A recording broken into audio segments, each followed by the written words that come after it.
बांके बिहारी मंदिर में मंगला आरती के दौरान भीड़ की वजह से सफोकेशन इस हद तक पहुंच गई कि दम घुटने की वजह से 2 लोगों की मौत हो गई। कई लोगों की तबीयत बिगड़ने पर उन्हें अस्पताल में भर्ती कराया गया। एक्साइज घोटाला मामले में दिल्ली के डिप्टी सीएम मनीष सिसोदिया के घर पर सीबीआई ने छापेमारी की। 14 घंटे की छापेमारी के बाद सीबीआई अधिकारी दिल्ली के उप मुख्यमंत्री मनीष सिसोदिया के आवास से रवाना हुए। मनीष सिसोदिया समेत 15 के खिलाफ सीबीआई ने दर्ज की एफआईआर। डिप्टी सीएम को बताया शराब घोटाले का मुख्य आरोपी। जांच एजेंसी को एक्साइज ड्यूटी से जुड़े कुछ गोपनीय डॉक्यूमेंट्स भी हाथ लगे। मनीष सिसोदिया का कहना है कि सीबीआई की टीम ने पूरे घर की तलाशी ली है। मेरा फोन और कंप्यूटर सीज करके ले गए। दिल्ली के उपराज्यपाल विनय कुमार सक्सेना ने आईएएस अधिकारियों को ट्रांसफर करने का आदेश दिया। कुल 12 आईएएस अधिकारियों का ट्रांसफर किया गया। दिल्ली प्रदेश कांग्रेस कमेटी के अध्यक्ष के नेतृत्व में आज कांग्रेस कार्यकर्ता आम आदमी पार्टी दफ्तर पर पहुंचेंगे और डिप्टी सीएम मनीष सिसोदिया के इस्तीफे की मांग करेंगे। जयपुर में आज बीजेपी सुबह 10 बजे बड़े स्तर पर प्रदर्शन करेगी और साधु संतों पर अत्याचार, मॉब लिंचिंग और कानून व्यवस्था पर सरकार को घेरेगी। भाजपा प्रदेश अध्यक्ष सतीश पूनिया ने कहा कि राजस्थान का दुर्भाग्य है कि कांग्रेस सरकार को 3.5 सालों में कोई पूर्णकालिक गृह मंत्री मिला ही नहीं।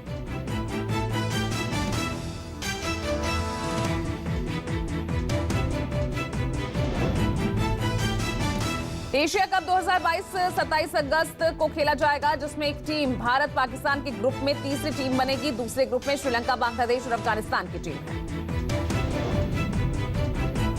आज पाउंटा साहिब में जेपी नड्डा जिला सिरमौर के 1 दिवसीय दौरे पर रहेंगे। इस दौरान जेपी नड्डा और मुख्यमंत्री जयराम ठाकुर जनसभा को संबोधित करेंगे। आज अंबेडकर नगर का डिप्टी सीएम ब्रजेश पाठक दौरा करेंगे और फूला देवी चंद्रधर पीजी कॉलेज में बने नवनिर्मित भवन का उद्घाटन करेंगे। आज से सांची का दूध भी महंगा हो जाएगा। भोपाल सहकारी दुग्ध संघ मर्यादित ने सांची ने दूध के दामों में 2-2 रुपए का इजाफा कर दिया है। आज मुख्यमंत्री भूपेश बघेल 26 लाख किसानों को 1750 करोड़ रुपए की राशि ऑनलाइन ट्रांसफर करेंगे। प्रशांत किशोर ने जेडीयू से बाहर होने पर बड़ा बयान दिया। उन्होंने कहा सीए एनआरसी के मुद्दे पर जेडीयू के अंदर विरोधाभास है। मैंने सीए एनआरसी का विरोध किया था और नीतीश कुमार ने कहा था कि बिहार में ये लागू नहीं होगा। दिल्ली पुलिस की स्पेशल सेल और जम्मू कश्मीर पुलिस के जॉइंट ऑपरेशन में दिल्ली से तुर्कमान गेट एक हवाला एजेंट को गिरफ्तार किया गया, जो लश्कर और अल बद्र जैसे आतंकी संगठनों को रकम मुहैया करवाता था। राजधानी दिल्ली में कोरोना के 1417 मामले सामने आए। पॉजिटिविटी रेट घटकर 7.53% हो गया।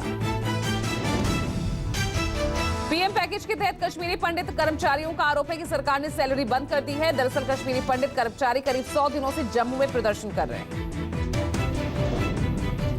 आज बीएमसी चुनाव की तैयारी पर बीजेपी का कार्यकर्ता सम्मेलन होगा, जिसे डिप्टी सीएम फडणवीस संबोधित करेंगे। गणपति महोत्सव की तैयारियों के बीच विसर्जन से पहले बीएमसी ने कमजोर पुलों की लिस्ट जारी कर दी है। कोलकाता में आज अनुव्रत मंडल की कोर्ट में पेशी होगी। सीबीआई छापेमारी में मंडल की राइस मिल में 5 महंगी लग्जरी कारें मिली हैं। ये राइस मिल 45 बीघा जमीन पर बनी है। जयपुर में आज बीजेपी गहलोत सरकार के खिलाफ प्रदर्शन करेगी। कानून व्यवस्था पर सीएम आवास पर का घेराव करेगी। राजस्थान के पाली में भीषण सड़क हादसा सामने आया, जहां तेज रफ्तार ट्रक ने ट्रैक्टर ट्रॉली को जोरदार टक्कर मारी, जिसमें 5 लोगों की मौके पर मौत हो गई। जम्मू के कटरा में भी तेज बारिश हुई, जिसकी वजह से मां वैष्णो देवी मार्ग पर श्रद्धालुओं को भारी दिक्कतों का सामना करना पड़ रहा है।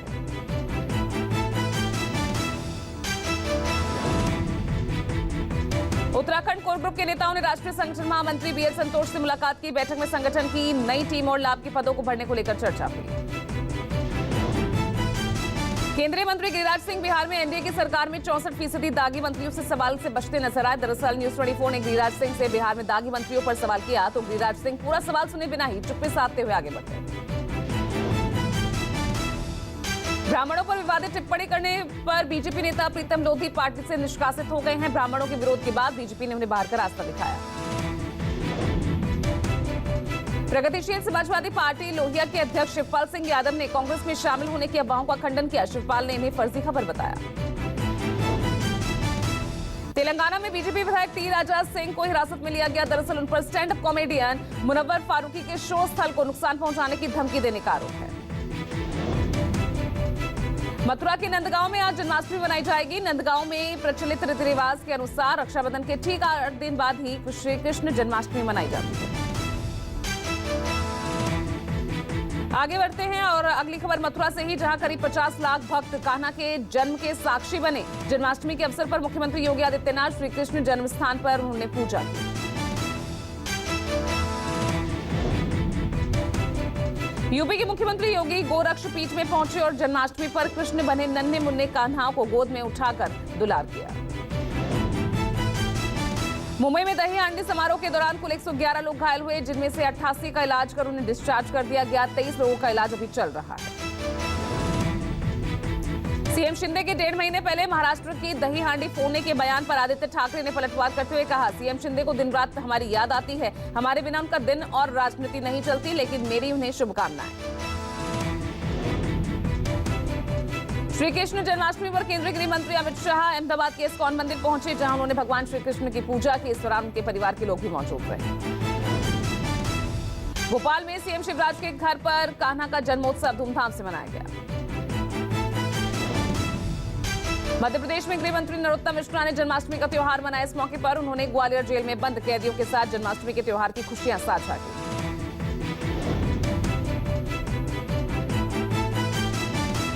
आगे बढ़ते हैं और अगली खबर आपको बता दें, दिल्ली में शराब नीति मामले में सीबीआई के 21 जगहों पर छापेमारी। पूर्व आबकारी कमिश्नर ए गोपी कृष्णा के घर पर भी छापेमारी। सीबीआई की छापेमारी का डिप्टी सीएम मनीष सिसोदिया ने स्वागत किया। ट्वीट कर मनीष सिसोदिया ने कहा, हम कट्टर ईमानदार हैं, सीबीआई जांच में पूरा सहयोग करेंगे। मनीष सिसोदिया ने ट्वीट कर केंद्र पर निशाना साधा, कहा, बहुत ही दुर्भाग्यपूर्ण है कि हमारे देश में जो अच्छा काम करता है उसे इसी तरह परेशान किया जाता है, इसीलिए देश अभी तक नंबर 1 नहीं बन पाया। मनीष सिसोदिया का सीबीआई रेड को लेकर एक के बाद एक कई ट्वीट्स आए। कहा, मुझे तुम्हारी साजिशें तोड़ ना सकेंगी। मैंने दिल्ली के लाखों बच्चों के लिए ये स्कूल बनाए हैं। लाखों बच्चों की जिंदगी में आई मुस्कान मेरी ताकत है। सीएम अरविंद केजरीवाल ने कहा, सीबीआई का स्वागत है। पहले भी कई जांच और रेड हुई, कुछ नहीं निकला, अब भी कुछ नहीं निकलेगा। आप सांसद संजय सिंह ने केंद्र सरकार पर सवाल खड़े किए। कहा, सिसोदिया पर पहले भी सीबीआई की छापेमारी हुई। दिल्ली के शिक्षा मॉडल से सरकार परेशान है। दिल्ली सरकार को बदनाम करने की साजिश हो रही। सीबीआई रेड पर केंद्रीय मंत्री अनुराग ठाकुर ने सीएम अरविंद केजरीवाल पर तंज कसा। अनुराग ठाकुर ने कहा, यहां बात शिक्षा नीति की नहीं, शराब नीति की है। ईमानदारी का चोला पहनने से भ्रष्टाचार नहीं छिपेगा। पंजाब के सीएम भगवंत मान ने सिसोदिया की तारीफ की। कहा, मनीष सिसोदिया आजाद भारत की सबसे बेहतरीन शिक्षा मंत्री। बीजेपी नेता हरीश खुराना ने कहा, काहे इतना घबरा रहे हो, कांड किए हैं उसका सामना तो करना पड़ेगा। बेचारा पॉलिटिक्स बंद करें, अपने आप को ईमानदार का सर्टिफिकेट देना बंद करें और सीबीआई की जांच का सामना करें। आपने कुछ नहीं किया तो घबरा क्यों रहे हैं? अपने आप को बेचारा दिखाने की कोशिश मत करिए मनीष जी। ये जो बेचारा पॉलिटिक्स है ना, ये खत्म हो चुकी है, लोग समझ चुके हैं। आपने अगर गलत किया है तो आप बचेंगे नहीं। बीजेपी नेता कपिल मिश्रा ने कहा, सत्येंद्र जैन का करप्शन पकड़ा जा चुका है और अब सिसोदिया का घोटाला जनता के सामने आ रहा है। केजरीवाल सरकार के भ्रष्टाचार के खिलाफ हमारी लड़ाई जारी रहे। दिल्ली को लूटने वालों को जेल जाना ही पड़ेगा।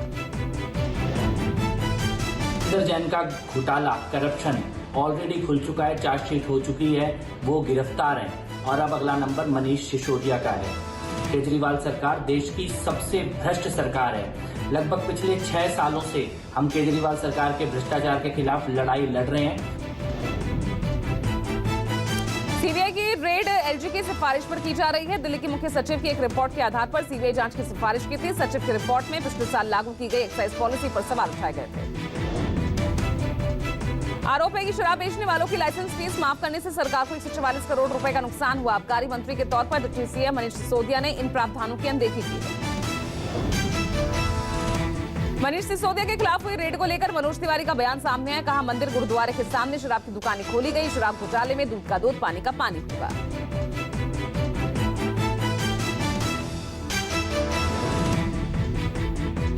एनसीबी के पूर्व डायरेक्टर समीर वानखेड़े को मिली जान से मारने की धमकी। मुंबई के गोरेगांव पुलिस स्टेशन में समीर वानखेड़े ने शिकायत दर्ज कराई। सोशल मीडिया के जरिए दी गई धमकी। महाराष्ट्र राज्य विधानसभा में विपक्षी नेता अजीत पवार ने शिंदे सरकार पर निशाना साधा। कहा, नई सरकार की सत्ता संभालने के बाद से पिछले 45 दिनों में 137 किसानों की आत्महत्या हुई। कैलाश विजयवर्गीय के बॉयफ्रेंड वाले बयान पर अखिलेश यादव ने बीजेपी को घेरा। कैलाश विजयवर्गीय का वीडियो ट्वीट करके लिखा, स्त्रियों के बारे में नकारात्मक विचार रखने वाले भाजपाइयों के होते हुए बीजेपी के राज में देश की नारी की स्थिति कैसे सुधरी। सिद्धारमैया की कार पर अंडे फेंकने के आरोप में 9 लोग गिरफ्तार। 18 अगस्त को कर्नाटक के मदिकेरी में सिद्धारमैया पर अंडे फेंके गए थे। सपा अध्यक्ष अखिलेश यादव ने बिहार में नीतीश तेजस्वी के साथ आने को एक 2024 आम चुनाव के मद्देनजर सकारात्मक संकेत बताया। उन्होंने उम्मीद जताई कि आगामी चुनाव में बीजेपी के खिलाफ मजबूत विपक्ष तैयार होगा। पश्चिम बंगाल सीएम ममता बनर्जी ने अपने मंत्रियों को हिदायत दी है कि बिना पढ़े किसी फाइल या पेपर पर साइन ना करें। साथ ही लाल बत्ती वाली गाड़ियों का इस्तेमाल अब राजधानी कोलकाता में करने पर रोक होगी। बंगाल में बीजेपी के 21 नेताओं सहित सीपीएम और कांग्रेस के कई कद्दावर नेताओं की संपत्ति की जांच की मांग की गई है। कलकत्ता हाईकोर्ट में दायर पीआईएल में शुभेंदु अधिकारी, दिलीप घोष, लॉकेट चटर्जी, मोहम्मद सलीम, अब्दुल मन्नान जैसे नेताओं की प्रॉपर्टी में बेतहाशा बढ़ोतरी का आरोप लगाया गया है। महाराष्ट्र में सीबीआई जांच पर लगा प्रतिबंध जल्द ही हट जाएगा। शिंदे सरकार ने पूर्ववर्ती महाअघाड़ी राज में केंद्रीय जांच एजेंसी पर लगाई रोक को हटाने की कोशिश शुरू कर दी है। उद्धव सरकार ने सीबीआई जांच के लिए राज्य सरकार की इजाजत को अनिवार्य कर दिया था। आम आदमी पार्टी ने गुजरात विधानसभा चुनाव के लिए अपनी दूसरी लिस्ट जारी कर दी। दूसरी लिस्ट में आपने 9 उम्मीदवारों के नामों का ऐलान किया। पहली लिस्ट में पार्टी ने 10 प्रत्याशी घोषित किए थे।